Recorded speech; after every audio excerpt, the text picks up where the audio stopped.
Monsieur le Président, Mesdames et Messieurs les députés, voilà donc le moment où nous devons dire à la France comment notre vie va reprendre. Depuis le 17 mars dernier, notre pays vit confiné. Qui aurait imaginé, il y a seulement 3 mois, la place que ce mot allait prendre dans notre débat public?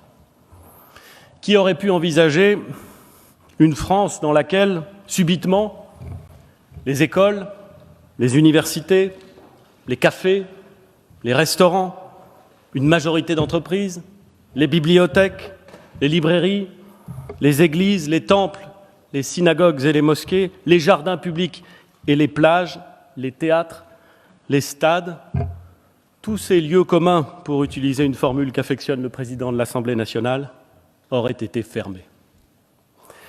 Jamais, dans l'histoire de notre pays, nous n'avons connu cette situation. Ni pendant les guerres, ni pendant l'occupation, ni pendant les précédentes épidémies. Jamais, jamais le pays n'avait été confiné comme il l'est aujourd'hui. Et de toute évidence, il ne peut l'être durablement. Car si le confinement a constitué une étape nécessaire, il pourrait, s'il durait trop longtemps, entraîner des effets délétères. Le confinement a été un instrument efficace pour lutter contre le virus, pour contenir la progression de l'épidémie, pour éviter la saturation de nos capacités hospitalières et, ce faisant, pour protéger les Français les plus fragiles. Depuis le 14 avril dernier, le nombre de cas de Covid-19 hospitalisés diminue.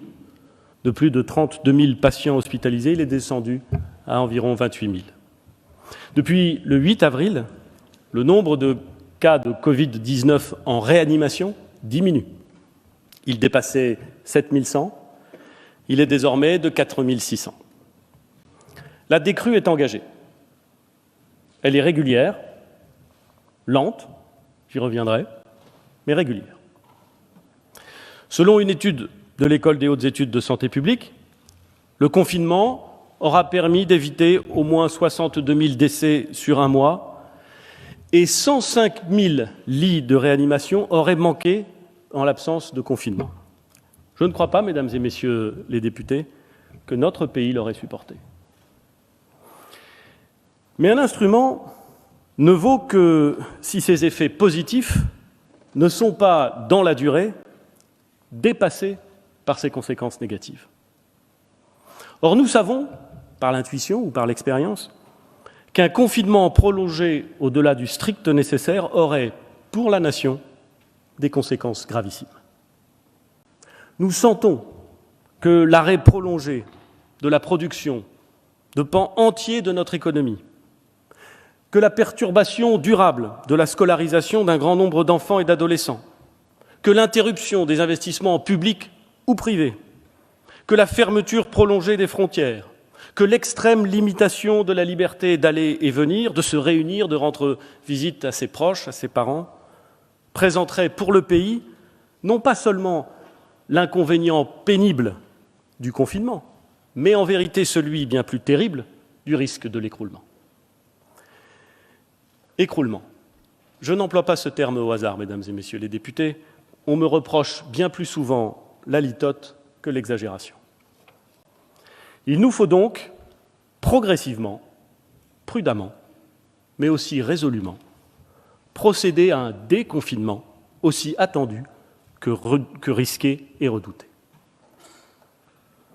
L'objectif du gouvernement est de présenter à l'Assemblée nationale, et grâce à elle aux Français, notre stratégie nationale, c'est-à-dire les buts que nous recherchons et la façon dont nous allons procéder pour les atteindre à compter du 11 mai prochain. Toute stratégie repose sur des constats. Le premier d'entre eux est médical. Il tient en quelques mots simples que tous les Français doivent avoir en tête. Nous allons devoir vivre avec le virus. Dès lors qu'aucun vaccin n'est disponible à court terme, qu'aucun traitement n'a à ce jour démontré son efficacité et que nous sommes loin d'avoir atteint la fameuse immunité de groupe, le virus va continuer à circuler parmi nous. Ce n'est pas réjouissant, mais c'est un fait. On peut espérer que le virus disparaisse de lui-même. Les spécialistes des épidémies, en tout cas certains, s'accordent pour reconnaître que cela arrive, que les épidémies s'arrêtent parfois sans qu'on sache très bien pourquoi. On peut espérer que l'incroyable effort de recherche engagé dans le monde entier permettra de trouver sous peu un traitement et d'ici 12 à 24 mois, un vaccin qui renverrait ce virus au rang des questions de santé résolues par l'intelligence et la technologie humaine. On peut tout à fait espérer tout cela. Mais fonder une politique publique et organiser la vie des Français autour d'hypothèses aussi incertaines n'est pas envisageable. Il nous faut donc apprendre à vivre avec le Covid-19 et apprendre à nous en protéger. Voilà la première contrainte et voilà le premier axe de notre stratégie. Le deuxième constat est à la fois médical et politique. Il tient au risque de voir repartir l'épidémie. La décision de confiner notre pays a permis de ralentir la circulation du virus. Elle a permis que jamais nos services de réanimation ou de soins intensifs ne soient saturés au point qu'ils n'auraient pu admettre de nouveaux patients. Elle a permis à l'engagement des soignants, à l'imagination des équipes hospitalières, à l'organisation logistique des soins de tenir, en dépit d'une pression considérable, jamais vue, mais de tenir. Et je veux le dire une nouvelle fois ici, notre système hospitalier a tenu. Mais il a tenu au prix d'une fatigue bien compréhensible des femmes et des hommes, au prix d'une consommation de médicaments de réanimation, de consommables, jamais constatée non plus, au prix d'une déprogrammation des opérations chirurgicales non nécessaires à court terme, mais qui finiront bien par l'être. Le risque d'une seconde vague, qui viendrait frapper un tissu hospitalier fragilisé, qui imposerait un reconfinement, lequel ruinerait les efforts et les sacrifices consentis au cours de ces 8 semaines, est un risque sérieux, un risque qu'il faut prendre au sérieux. Ce risque impose de procéder avec prudence, progressivement, sûrement, en reprenant notre vie selon des modalités qui permettent, semaine après semaine, de vérifier que nous maîtrisons le rythme de circulation du virus. Le deuxième axe de notre stratégie sera donc la progressivité. Le troisième élément à prendre en compte est géographique. Il tient là aussi en quelques mots. La circulation du virus n'est pas uniforme dans le pays. Certaines parties ont été durement touchées. Certains territoires connaissent encore aujourd'hui, après 6 semaines de confinement, un nombre quotidien significatif de nouveaux cas. Mais dans d'autres, le virus est quasiment absent. Cette circulation hétérogène du virus crée, de fait, des différences entre les territoires. Pour tous ceux qui, comme moi, croient au bon sens, il n'est pas inutile, il est même très nécessaire, de prendre en compte ces différences dans la façon dont le déconfinement doit être organisé. À la fois pour ne pas appliquer le même schéma dans des endroits où la situation n'est objectivement pas la même, mais aussi pour laisser aux autorités locales, notamment aux maires et aux préfets, la possibilité d'adapter la stratégie nationale en fonction des circonstances. C'est d'ailleurs pour cela qu'avec le président de la République, nous avons décidé de dire rapidement quelle était notre stratégie nationale, afin qu'au plus tôt, ceux qui vont participer à sa mise en œuvre puissent prendre leurs dispositions. Avec plusieurs membres du gouvernement, avec le coordonnateur interministériel Jean Castex, je rencontrerai dès demain les associations d'élus locaux et les préfets, puis jeudi, les partenaires sociaux pour engager ce travail de concertation et d'adaptation du plan aux réalités de terrain. Vivre avec le virus, agir progressivement, adapter localement, voilà les 3 principes de notre stratégie nationale. À partir du 11 mai, sa mise en œuvre va reposer sur le triptyque protéger, tester, isoler. Protéger d'abord. Protéger, c'est éviter d'être éviter d'être infecté par le virus ou d'infecter les autres. Les médecins nous disent que la contagiosité de la maladie apparaît 2 jours avant les premiers symptômes et disparaît plusieurs jours après. Ils disent également qu'une proportion non négligeable de porteurs du virus ne déclenche aucun symptôme et ne savent pas, au fond, qu'ils peuvent transmettre le virus. Dès lors, il est impératif que chacun puisse adopter les comportements qui permettent d'éviter la contamination. À partir du moment où nous ne serons plus en situation de confinement, où les occasions de contact augmenteront à nouveau, il faudra les limiter, mais elles seront plus importantes qu'aujourd'hui, le respect des gestes barrières et des mesures de distanciation sociale, distanciation physique, préférons ce terme, prendra encore plus d'importance. Ces gestes barrières, tout le monde les connaît désormais, c'est notamment la distanciation physique et le lavage régulier des mains. À cela, il conviendra d'ajouter, et je dis bien d'ajouter, le port du masque dans certaines situations. Et je souhaite revenir précisément sur ce sujet, car cette question des masques a suscité l'incompréhension et la colère de nombreux Français. Pourquoi n'y en avait-il pas pour tout le monde? Fallait-il en porter ou les trouver? Lorsque la crise a commencé, nous disposions d'un stock important de masques chirurgicaux, important au sens où il permettait de répondre à plus de 20 semaines de consommation normale des services hospitaliers. La production nationale était inférieure à la consommation normale, mais complétée par des importations régulières. Avec l'apparition de l'épidémie en Chine, puis son arrivée en Italie, 2 éléments sont apparus clairement. L'importation est momentanément devenue impossible et la consommation a considérablement augmenté dans des proportions incroyablement supérieures à la normale. Comme tous les pays européens, comme les États-Unis d'Amérique, la France a dû gérer un risque de pénurie de masques. 3 décisions ont donc été prises. D'abord, d'augmenter la production nationale de masques chirurgicaux autant que faire se peut. Ça n'est pas simple, mais nous sommes en train d'y parvenir, en doublant d'abord et en atteignant bientôt 5 fois sa production initiale. Ensuite, réserver le stock existant aux soignants hospitaliers, pour garantir la fourniture de ces masques à ceux qui, en première ligne, auraient à soigner les malades. Il est arrivé, mesdames et messieurs les députés, que nous doutions de notre capacité à garantir cet approvisionnement dans la durée. Réserver les masques aux soignants, c'était mécaniquement refuser de les distribuer à d'autres.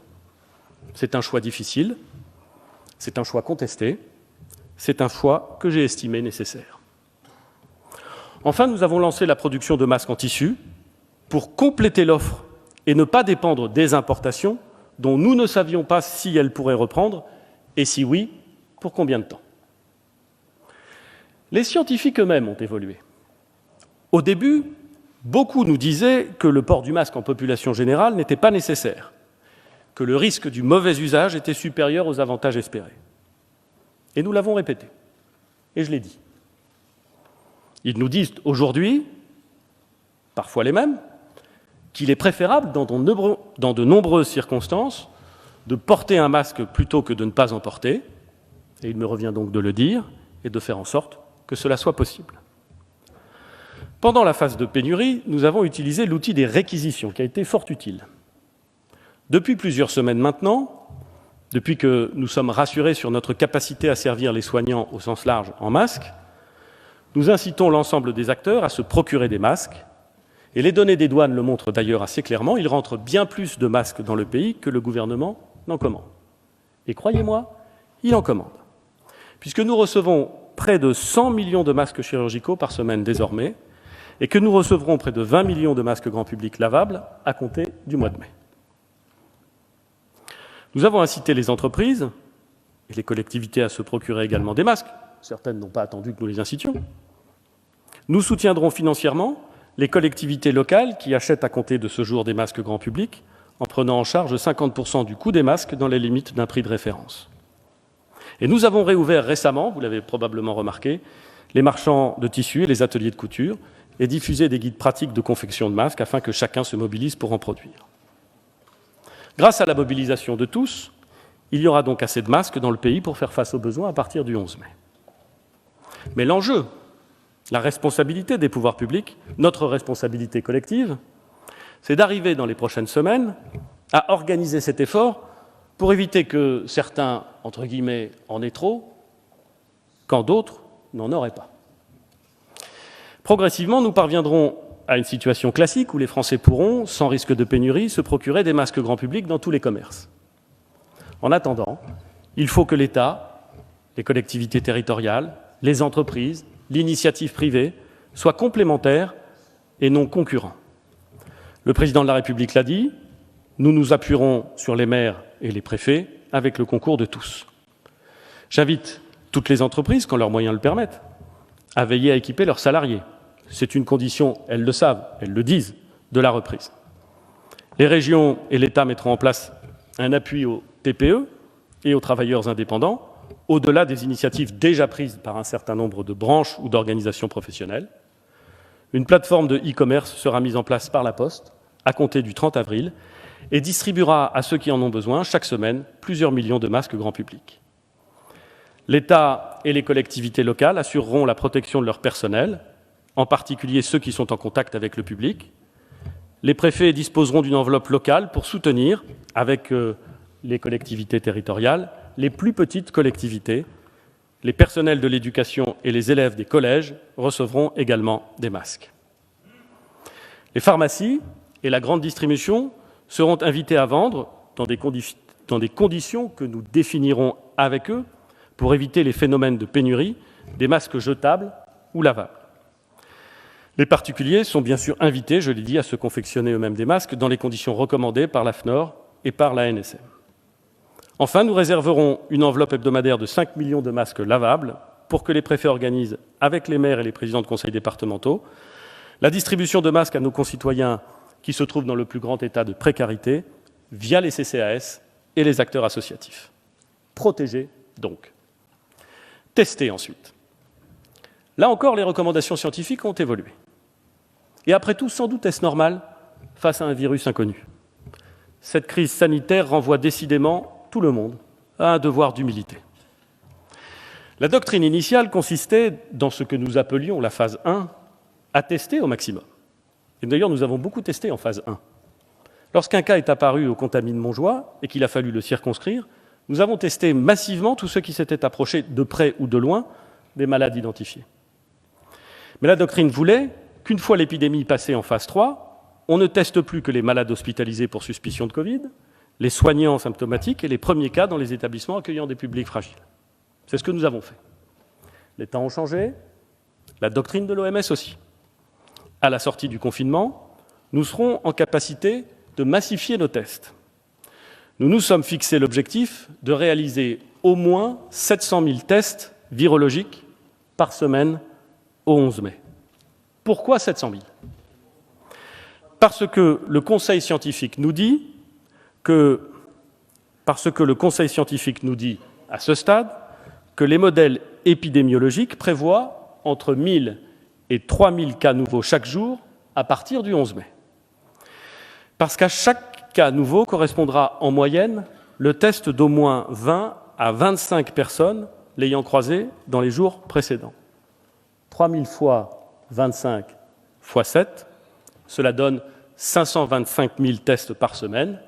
700 000 nous donne la marge qui nous permettra, en plus des tests des chaînes de contamination que je viens de décrire, de mettre en œuvre des campagnes de dépistage, comme nous l'avons déjà engagé pour les EHPAD notamment. Pour atteindre cette cible, nous avons fait sauter les verrous qui empêchaient la participation des laboratoires de recherche et des laboratoires vétérinaires à cet effort collectif. La capacité à faire sauter ces verrous sur le terrain, pas seulement dans les discours, est un exercice qui incite, là aussi, je peux vous le dire, à une grande humilité. Nous avons engagé la mobilisation conjointe des laboratoires publics et privés, qui peuvent aujourd'hui monter en charge très rapidement en termes de capacité. Cette mobilisation permettra de garantir sur tout le territoire un accès de proximité au prélèvement. Nous allons enfin faire passer à 100% la prise en charge de ces tests par l'assurance maladie. En un mot, tout doit être fait pour rendre la réalisation du test facile et rapide. Dès lors qu'une personne aura été testée positive, Nous engagerons un travail d'identification et le test de tous ceux, symptomatiques ou non, qui auront eu un contact rapproché avec elle. Tous ces cas contacts seront testés et seront invités à s'isoler compte tenu des incertitudes sur la durée d'incubation. Cette règle est assez simple à formuler, mais elle exige, pour être appliquée de façon systématique partout en France, des moyens considérables. Nous ne pourrons réussir que grâce à la mobilisation des professionnels de santé libéraux, notamment médecins généralistes et infirmiers libéraux. Ils constitueront, d'une certaine manière, la première ligne dans cette recherche des cas contacts pour tout ce qui concerne la cellule familiale. Je sais qu'ils peuvent se mobiliser pour cette mission et nous les accompagnerons pour cela. En appui, les équipes de l'assurance maladie assureront la démultiplication de cette démarche d'identification des cas contacts au-delà de la cellule familiale. Dans chaque département, nous constituerons des brigades chargées de remonter la liste des cas contacts, de les appeler, de les inviter à se faire tester en leur indiquant à quel endroit ils doivent se rendre, puis à vérifier que ces tests ont bien eu lieu et que leurs résultats donnent lieu à l'application correcte de la doctrine nationale. Protéger d'abord, tester ensuite et isoler enfin. L'objectif final de cette politique ambitieuse de test, c'est de permettre d'isoler au plus vite les porteurs du virus afin de casser les chaînes de transmission. L'isolement, mesdames et messieurs les députés, n'est pas une punition. L'isolement n'est pas une sanction. L'isolement, c'est une mesure de précaution collective, c'est une mise à l'abri. L'isolement doit donc être expliqué, consenti et accompagné. Notre politique repose à cet égard sur la responsabilité individuelle et la conscience que chacun doit avoir de ses devoirs à l'égard des autres. Nous prévoirons des dispositifs de contrôle, s'il devait être nécessaire, mais notre objectif est de nous reposer largement sur le civisme de chacun. Et on observe d'ailleurs, les médecins le disent, ceux qui ont eu à gérer des épidémies le disent, que la conscience individuelle, le respect civique des règles lorsque l'on est déclaré positif ou malade est souvent quasiment absolu. Il reviendra aux préfets et aux collectivités territoriales de définir ensemble, avec les acteurs associatifs, les professionnels de santé, les acteurs de la prise en charge à domicile, le plan d'accompagnement des personnes placées dans cette forme d'isolement. Nous laisserons le choix à la personne testée positive de s'isoler chez elle, ce qui entraînera le confinement de tout le foyer pendant 14 jours, pour des raisons évidentes, ou bien de s'isoler dans un lieu mis à sa disposition, notamment dans des hôtels réquisitionnés. Un mot encore sur ce sujet, mais un mot important. Pourrons-nous, ou devrons-nous, afin d'être plus efficaces, nous appuyer sur les ressources extraordinaires des outils numériques ? Un consortium européen a lancé un travail devant permettre la création de l'application Stop Covid, dont l'utilité ne peut s'envisager que de façon complémentaire à ce que je viens de décrire. Complémentaire parce que les enquêtes sanitaires que j'ai décrites, qu'elles soient physiques ou téléphoniques, sont vitales, mais présentent une faiblesse. Elles se heurtent parfois, dans les centres urbains, à l'impossibilité de reconstituer les chaînes de transmission dans les lieux les plus denses, et notamment dans les transports en commun. Difficile de prévenir celui qui a partagé votre rame de métro à 7h46 sur la ligne 12. Vous ne le connaissez pas, il ne vous connaît pas, et la RATP ne connaît ni l'un ni l'autre. C'est l'objet du projet Stop Covid, qui permettrait aux personnes qui ont croisé une personne testée positive d'intégrer un parcours sanitaire, sans bien entendu avoir aucune information sur l'identité de la personne croisée. Un grand nombre de responsables politiques, sur tous les bancs, le président de l'Assemblée nationale lui-même, m'ont fait part de leur interrogation sur ce type d'instrument, sur les questions que son utilisation ne manquerait pas de poser en termes de liberté publique et de libertés individuelles. Ces questions, j'ai déjà eu l'occasion de le dire, me paraissent fondées. Elles doivent être posées. Elles doivent être débattues. Et j'ai même le sentiment qu'elles doivent faire l'objet d'un vote. Pour l'heure, compte tenu des incertitudes sur cette application, je serais bien en peine de vous dire si elle fonctionne et comment elle fonctionnera précisément. Je ne doute pas que les ingénieurs travailleront d'arrache-pied et réussiront à faire fonctionner ce projet. Mais dès lors que ça n'est pas le cas, il me semble, pour tout vous dire, mesdames et messieurs les députés, que le débat est un peu prématuré. Mais je confirme mon engagement. Lorsque l'application en cours de développement fonctionnera et avant sa mise en œuvre, nous organiserons un débat spécifique suivi d'un vote spécifique. Pour procéder au déconfinement, nous allons donc partout protéger, tester et isoler. Mais comme je vous l'indiquais, nous allons procéder progressivement et en différenciant en fonction des territoires. Progressivement d'abord. Progressivement parce qu'il ne faut pas laisser repartir l'épidémie, parce que nous voulons éviter une deuxième vague, parce que nous tous ici préférons éviter qu'après le confinement, puis le déconfinement, nous ayons à connaître d'un reconfinement généralisé. Progressivement, cela veut dire que nous préparons le 11 mai en surveillant tous les indicateurs pour vérifier, département par département, que nous pouvons effectivement lancer les opérations à cette date. Un exemple pour illustrer ma prudence. J'ai indiqué que nous fondions notre stratégie de test sur une hypothèse de 3000 cas nouveaux par jour autour du 11 mai. Si le confinement se relâchait d'ici là, si à l'approche du 11 mai, disons jeudi 7 mai, il apparaissait que le nombre de nouveaux cas journaliers n'était pas dans la fourchette prévue, que nous ne parvenions pas à casser les trop nombreuses chaînes de contamination, alors nous devrions en tirer les conséquences. Je le dis aux Français, si les indicateurs ne sont pas au rendez-vous, nous ne déconfinerons pas le 11 mai ou nous le ferons plus strictement. Je préférerais, croyez-moi, que les modélisateurs, les épidémiologistes puissent nous dire que leurs hypothèses de 3000 cas par jour au 11 mai se vérifient. Mais si tel n'est pas le cas, je le dirai avec autant de clarté qu'il faudra. Hier, j'ai reçu du directeur général de la Santé des modélisations moins favorables. Peut-être parce que les comportements se relâchent un peu. Peut-être parce que la baisse des hospitalisations est trop lente. Peut-être aussi parce que les hypothèses sur lesquelles sont fondées ces modélisations ne vont pas s'avérer exactes. Je le dis ici, devant la représentation nationale, avec solennité, ces incertitudes doivent inciter tous les Français, à la plus grande discipline d'ici au 11 mai et à lutter contre les risques de relâchement que nous sentons parfois monter dans le pays. Si tout est prêt, comme nous le pensons, le 11 mai, alors commencera une phase qui durera jusqu'au 2 juin. Elle permettra de vérifier que les mesures mises en œuvre permettent de maîtriser l'épidémie et d'apprécier, en fonction de ces évolutions, les mesures à prendre pour la phase suivante qui débutera le 2 juin et qui ira jusqu'à l'été.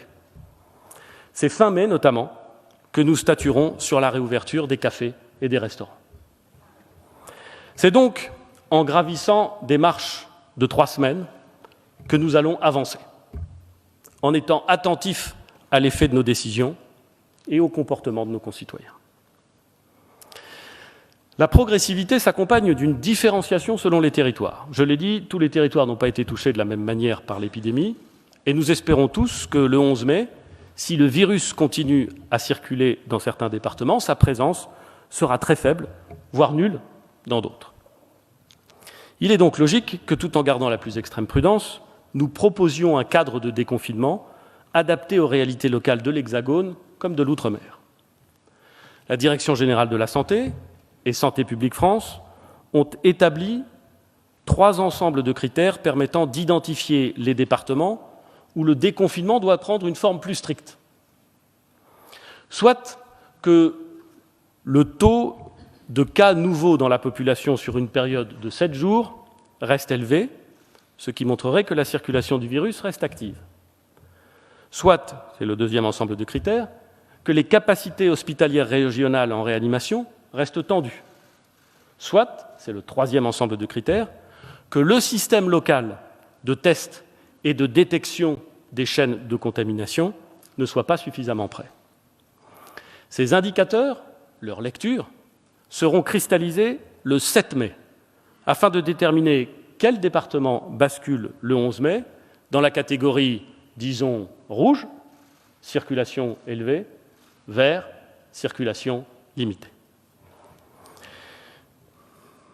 À compter de jeudi, le directeur général de la santé présentera tous les soirs la carte avec les résultats département par département. Cette carte guidera ainsi chaque département dans la préparation du 11 mai, en rappelant l'objectif d'un confinement strict pour faire baisser la circulation du virus, mais aussi le besoin de remettre sur pied le système hospitalier et de mettre en place un système de test et de détection des cas contacts efficace. Je vous ai présenté les constats sur lesquels nous avons bâti la stratégie nationale de déconfinement, puis ces instruments de santé publique. Je souhaite désormais vous présenter comment va s'organiser la vie quotidienne des Français à partir du 11 mai. Notre stratégie nationale de déconfinement fixe les règles applicables pour quelques enjeux prioritaires. L'école, les entreprises, les commerces, les transports, la vie collective ou la vie sociale. Commençons par l'école. Le président de la République l'a rappelé, le retour de nos enfants sur le chemin des écoles est un impératif pédagogique, un impératif de justice sociale, en particulier pour ceux qui peuvent difficilement suivre l'enseignement à distance. Ce retour, nous voulons le concilier avec la préservation de nos objectifs de santé publique. Pour ce faire, nous proposons une réouverture très progressive des maternelles et de l'école élémentaire à compter du 11 mai, partout sur le territoire et sur la base du volontariat. Dans un deuxième temps, à compter du 18 mai, mais seulement dans les départements où la circulation du virus est très faible, nous pourrons envisager d'ouvrir les collèges en commençant par les classes de 6e et de 5e. Nous déciderons fin mai si nous pouvons réouvrir les lycées, en commençant par les lycées professionnels, début juin. Cette décision n'a pas été prise à la légère. Nous avons consulté, nous avons pesé le pour et le contre, nous avons étudié ce que font les autres pays, mais la réouverture des écoles est nécessaire pour garantir la réussite éducative des élèves, notamment les plus vulnérables d'entre eux, dont la scolarité souffre terriblement du confinement. Les classes rouvriront dans des conditions sanitaires strictes. Pas plus de 15 élèves par classe. Une vie scolaire organisée autour du respect des règles barrières, de mesures d'hygiène strictes et de la distribution de gel hydroalcoolique. Tous les enseignants et encadrants des établissements scolaires recevront des masques qu'ils devront porter quand ils ne pourront respecter les règles de distanciation. Sur la question des masques pour les enfants, les avis scientifiques nous ont conduits aux décisions suivantes. Le port du masque est prohibé pour les enfants en maternelle. Il n'est pas recommandé, compte tenu des risques de mauvais usage, à l'école élémentaire, mais l'Éducation nationale mettra des masques pédiatriques à disposition des directeurs d'école pour les cas particuliers. Par exemple, si un enfant présentait au cours d'une journée des symptômes, le temps que ses parents viennent le récupérer. Enfin, nous fournirons des masques aux collégiens qui peuvent en porter et qui n'auraient pas réussi à s'en procurer, le port du masque pour les collégiens étant obligatoire. Un intense travail de préparation doit avoir lieu dans chaque académie afin que nous puissions préparer cette rentrée évidemment très particulière. Les enfants devront pouvoir suivre une scolarité, soit au sein de leur établissement scolaire dans la limite maximale de 15 élèves par classe, je l'ai dit, soit chez eux, avec un enseignement à distance qui restera gratuit, bien entendu, soit en études, si les locaux scolaires le permettent, ou dans des locaux périscolaires mis à la disposition par les collectivités territoriales, si elles le souhaitent, pour des activités de sport, de santé, de culture ou de civisme. J'ai admiré la mobilisation de l'Éducation nationale pendant le confinement, le dévouement de milliers d'enseignants qui se sont mobilisés pour accueillir les enfants de soignants, qui resteront accueillis bien entendu, dans les temps qui viennent. L'ingéniosité de tous ceux qui se sont réinventés pour offrir à leurs élèves des modalités originales d'enseignement à distance. Et nous avons tous, j'en suis sûr, autour de nous, des exemples extraordinaires d'inventivité, d'engagement, d'imagination, pour que le lien essentiel entre le maître et son élève demeure, alors même que la période de confinement était en vigueur. Je veux laisser le maximum de souplesse au terrain en la matière. Et je sais que c'est ainsi que les directeurs d'école, les parents d'élèves, les collectivités locales trouveront ensemble, avec pragmatisme, les meilleures solutions. Je leur dis que nous les soutiendrons et que je leur fais confiance. Les crèches seront également réouvertes. L'accueil par groupe de 10 enfants maximum sera possible, avec la possibilité d'accueillir plusieurs groupes de 10 enfants si l'espace le permet et si les conditions sont réunies pour que les groupes ne se croisent pas. Cette réduction des capacités posera au moins dans un premier temps la question des priorités d'accueil. Les crèches accueillent déjà les enfants selon des critères économiques et sociaux et il n'appartient pas à l'État de définir ces critères à la place des gestionnaires. Il me semble néanmoins que l'impossibilité de télétravail pour un couple d'actifs ou les difficultés rencontrées par les familles monoparentales devront être prises en compte dans ces critères. Les enfants des soignants et des professeurs devraient également, à mon avis, être prioritaires. Le port du masque grand public sera obligatoire pour les professionnels de la petite enfance, puisque les règles de distanciation physique ne peuvent pas y être appliquées. Bien sûr, il n'y aura pas de port du masque pour les enfants de moins de 3 ans. Le déconfinement doit aussi permettre la reprise de la vie économique. Pour cela, il faut réorganiser la vie au travail. Le télétravail doit être maintenu partout où c'est possible, au moins dans les 3 prochaines semaines. Je le demande avec insistance aux entreprises. Nous en avons mesuré depuis la mi-mars le déploiement massif. Personne n'en ignore les contraintes, mais celui-ci doit se poursuivre pour limiter le recours au transport public, pour limiter plus globalement les contacts. Il n'y a pas sur ce sujet un avant et un après 11 mai. Pour les personnes qui ne pourront pas télétravailler, la pratique des horaires décalés dans l'entreprise doit être encouragée. Elle permettra l'étalement des flux de salariés dans les transports et diminuera la présence simultanée des salariés dans un même espace de travail. S'agissant des conditions de travail, nous devons amplifier la démarche engagée par les fédérations professionnelles et le ministère du Travail pour réaliser les guides et les fiches métiers qui accompagnent les réorganisations nécessaires au sein des entreprises. 33 guides sont aujourd'hui disponibles. Il en faut environ 60 pour couvrir tous les secteurs. J'ai demandé à Muriel Pénicaud, Madame la ministre du Travail, qu'il soit prêt pour le 11 mai. Cette démarche est intéressante parce qu'elle est très concrète et qu'elle associe les partenaires sociaux. Elle doit se concrétiser dans chaque entreprise sous la forme de nouveaux plans d'organisation du travail, avec une attention particulière aux emplois du temps, aux gestes barrières, à l'aménagement des espaces de travail. Le port du masque devra être mis en œuvre dès lors que les règles de distanciation physique ne peuvent pas être garanties dans l'organisation du travail. J'échangerai jeudi avec les syndicats de salariés et les représentants des employeurs sur ces sujets. Le dialogue social à tous les niveaux doit être mobilisé pour permettre le retour au travail dans un cadre qui garantit évidemment la santé et la sécurité des salariés. C'est une condition impérative. Nous échangerons également sur les mesures d'accompagnement des entreprises qui font face à des difficultés. Le dispositif d'activité partielle, qui est un des plus généreux d'Europe, restera en place jusqu'au 1er juin.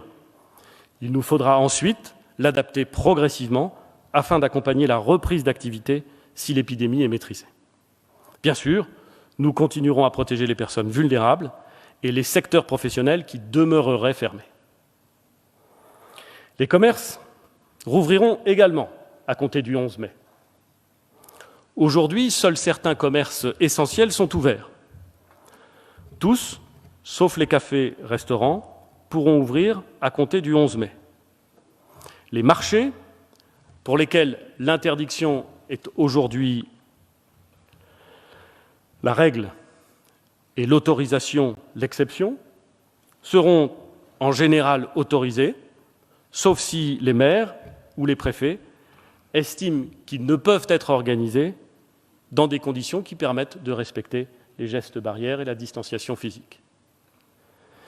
Car si les commerces vont rouvrir, chacun d'entre eux devra respecter un cahier des charges strict, limitant le nombre de personnes présentes en même temps dans le magasin, en organisant les flux, afin de faire respecter la règle de la distance minimale d'1 mètre par personne, sans contact autour d'elle. Il devra bien évidemment veiller à la protection de son personnel. S'agissant du port du masque, le port du masque grand public sera recommandé pour les personnels et les clients lorsque les mesures de distanciation physique ne peuvent être garanties. Un commerçant pourra subordonner l'accès de son magasin au port du masque.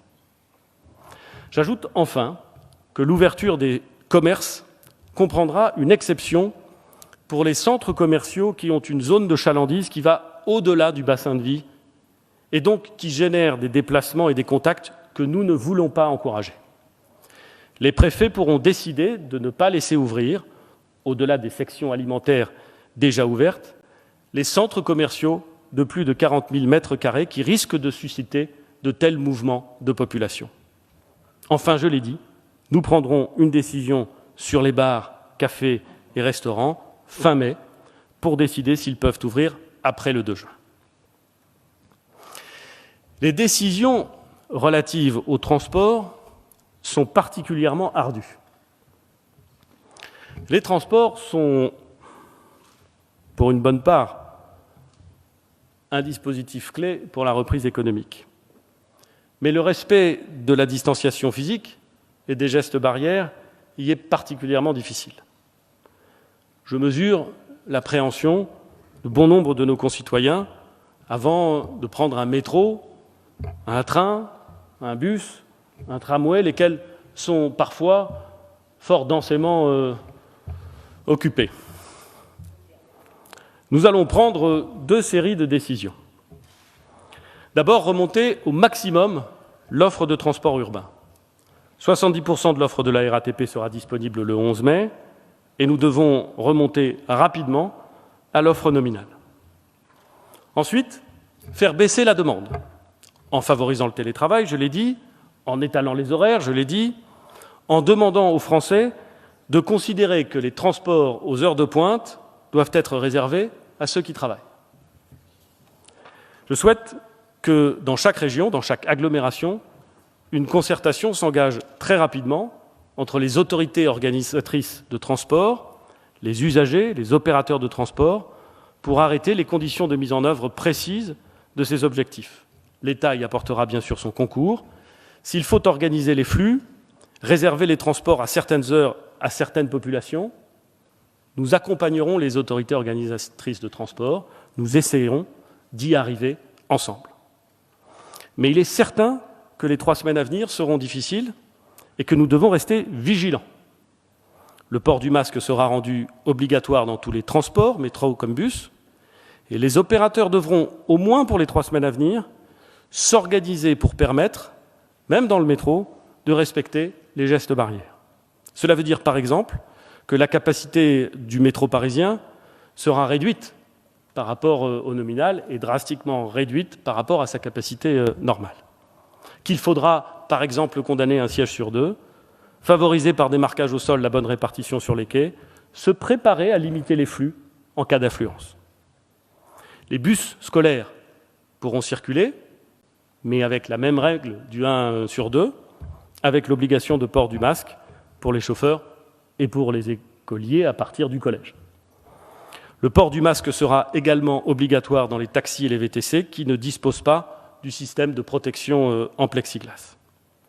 S'agissant des déplacements interrégionaux ou interdépartementaux, notre logique sera inverse. Nous voulons réduire ces déplacements aux seuls motifs professionnels ou familiaux impérieux pour des raisons évidentes de limitation de la circulation du virus. Et donc, nous allons continuer à réduire l'offre, à exiger une réservation obligatoire dans tous les trains, TGV ou non, à décourager les déplacements entre départements.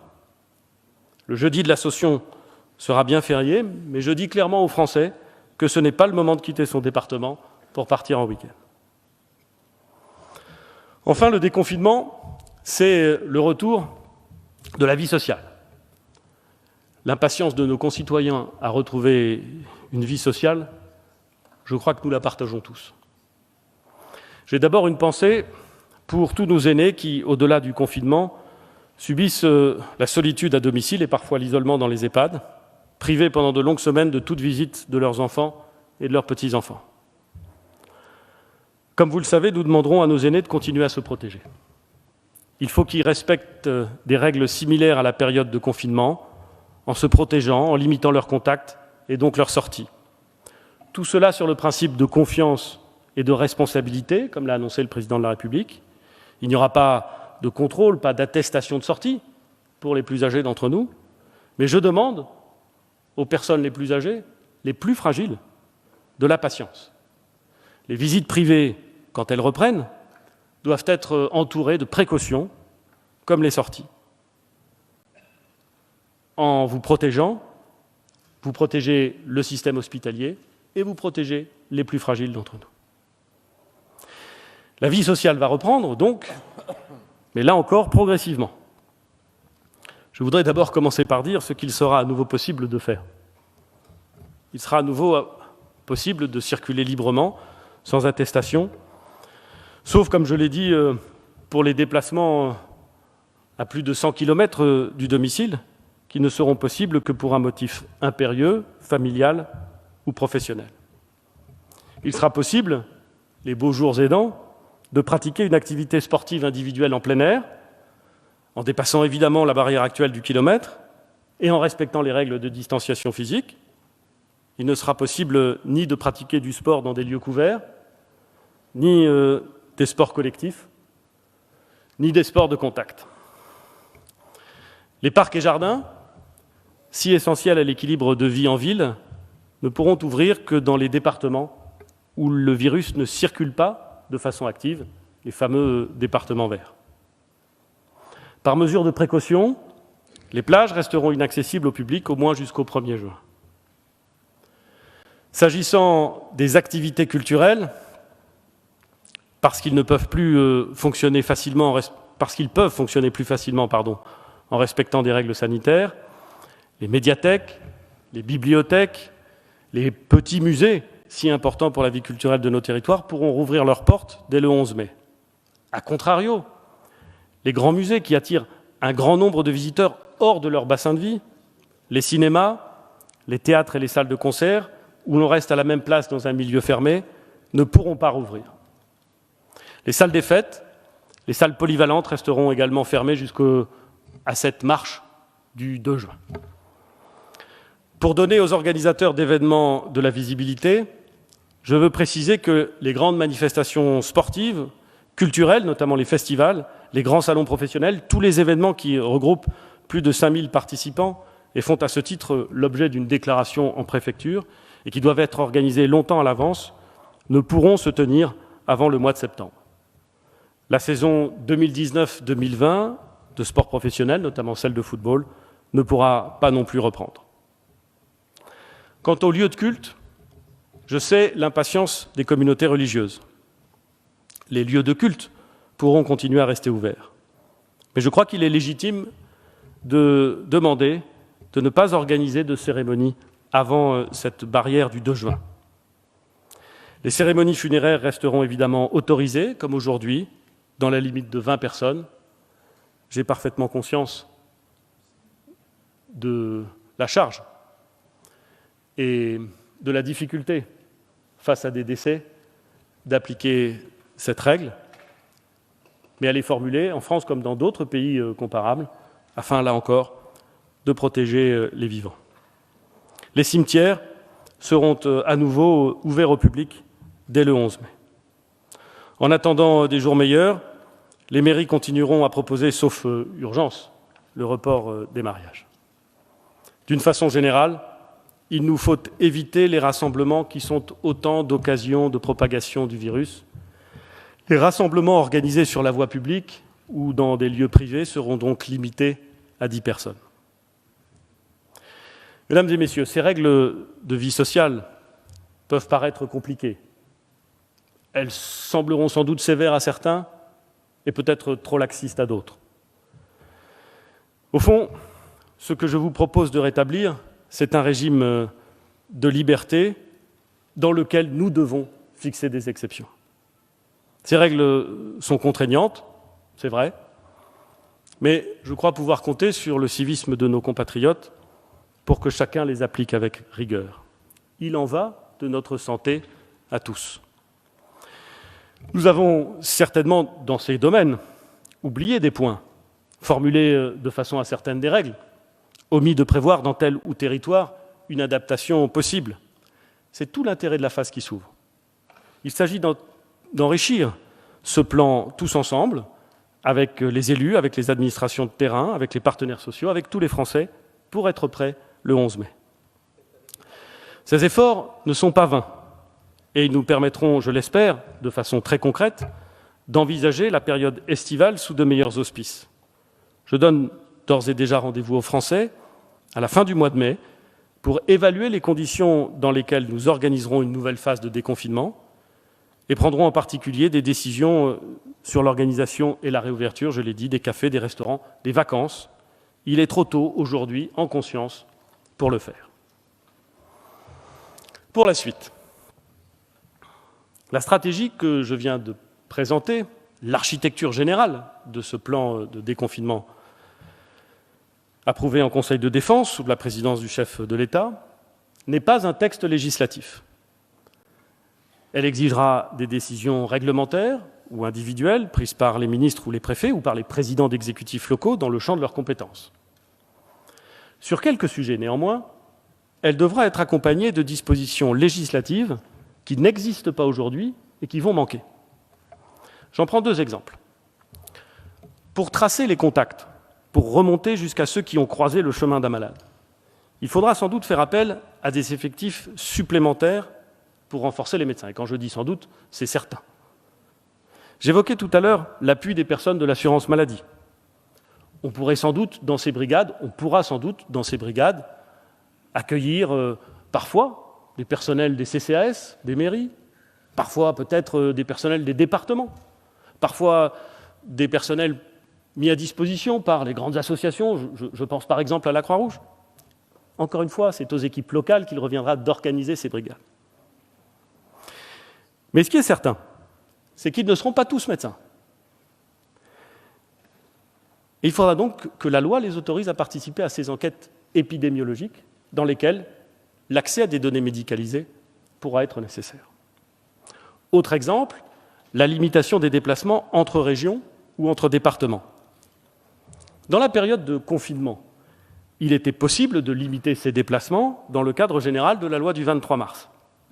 Ce ne sera plus possible une fois le confinement levé. Si nous voulons éviter que la circulation du virus ne s'accélère dans des zones jusque-là préservées, il nous faudra limiter cette possibilité de se déplacer, au moins dans un premier temps. Sur ces deux sujets, et sur quelques autres, il conviendra donc de légiférer. Je proposerai au Parlement d'adopter prochainement une loi qui, en plus de proroger l'état d'urgence au 23 mai, peut-être jusqu'au 23 juillet, autorisera la mise en œuvre des mesures nécessaires à l'accompagnement du déconfinement. Ce projet sera soumis à l'examen du Conseil des ministres samedi prochain et sera soumis au Sénat et à l'Assemblée nationale la semaine prochaine. Pour exposer cette stratégie nationale, le gouvernement a choisi d'avoir recours aux dispositions de l'article 50-1 de la Constitution. Rien dans la Constitution n'imposait au gouvernement de présenter à l'Assemblée nationale la stratégie que je viens d'exposer. On peut le déplorer, on devrait d'ailleurs, se dire qu'il faudra demain peut-être corriger ce défaut, mais nos institutions sont ainsi faites. Il aurait été, pour le gouvernement, possible de procéder à cette présentation au cours d'un journal télévisé, au cours d'une conférence de presse. Et reconnaissons que cela s'est déjà fait de très nombreuses fois et sous tous les gouvernements de la Ve République. Nous avons choisi de réserver à l'Assemblée nationale ces annonces. Et au-delà de ces annonces, la capacité...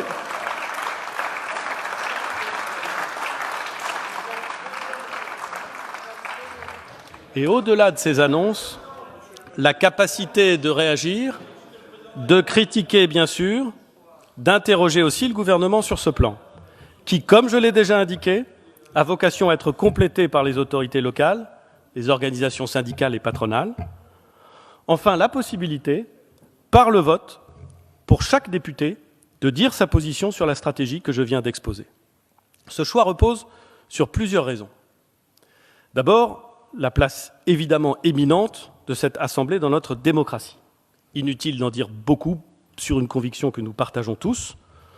En ces temps de démocratie médiatique, de réseaux pas très sociaux mais très colériques, d'immédiateté nerveuse, il est sans aucun doute utile de rappeler que les représentants du peuple siègent, délibèrent et se prononcent sur toutes les questions d'intérêt national.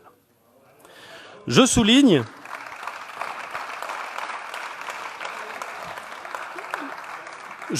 et, ce faisant, je considère évidemment qu'il n'y a là que l'expression d'un devoir et en aucune façon celui d'une faveur, que le gouvernement que j'ai l'honneur de diriger a systématiquement et évidemment répondu présent à toutes les demandes de députés, de leurs commissions, sur la crise que nous connaissons. La mission d'information, les commissions permanentes, les questions au gouvernement, pendant le confinement, tout cela a continué et c'est tant mieux, car le gouvernement en avait besoin.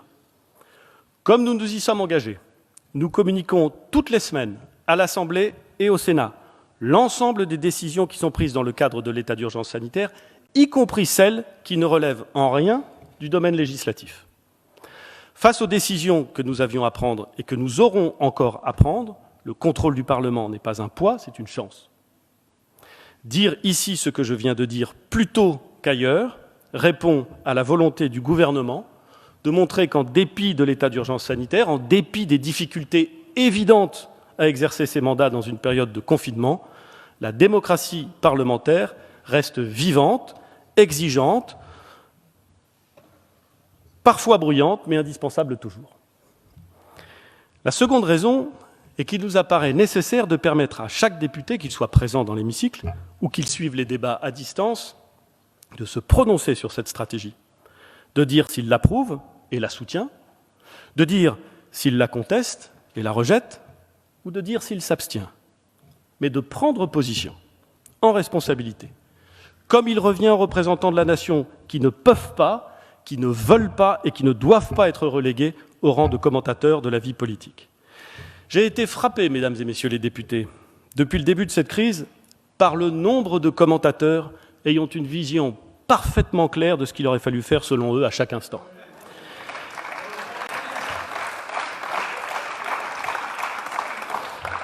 La modernité les a souvent fait passer du café du commerce à certains plateaux de télévision. Les courbes d'audience y gagnent ce que la convivialité des bistrots y perd. Mais je ne crois pas que cela grandisse le débat public. Non, les députés ne commentent pas. Ils votent. Et ce faisant, ils prennent des positions politiques.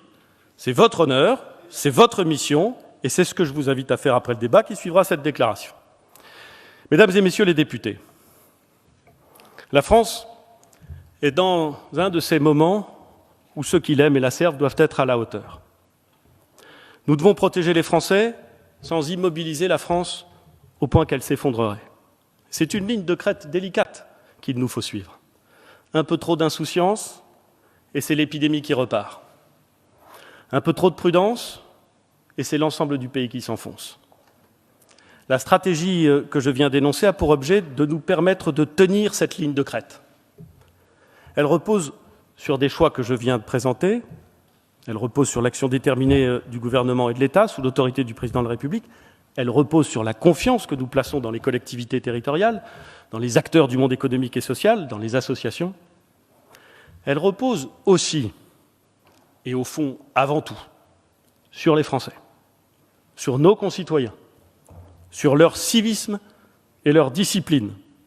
Aucun plan, aucune mesure, aussi ambitieuse soit-elle, ne permettront d'endiguer cette épidémie si les Français n'y croient pas ou ne les appliquent pas, si la chaîne virale n'est pas remplacée par une chaîne de solidarité.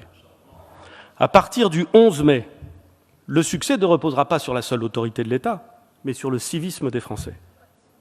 En juillet 2017, dans des circonstances bien différentes, mais à cette même tribune, à l'occasion de ma première déclaration de politique générale, j'avais évoqué cette antique qualité dans laquelle les Romains puisaient leur force, la vertu, celle qui mêle rectitude, honnêteté et courage. J'étais loin d'imaginer alors combien cette qualité serait essentielle dans les semaines à venir pour préparer notre avenir, l'avenir de nos enfants, l'avenir de la France. Je vous remercie.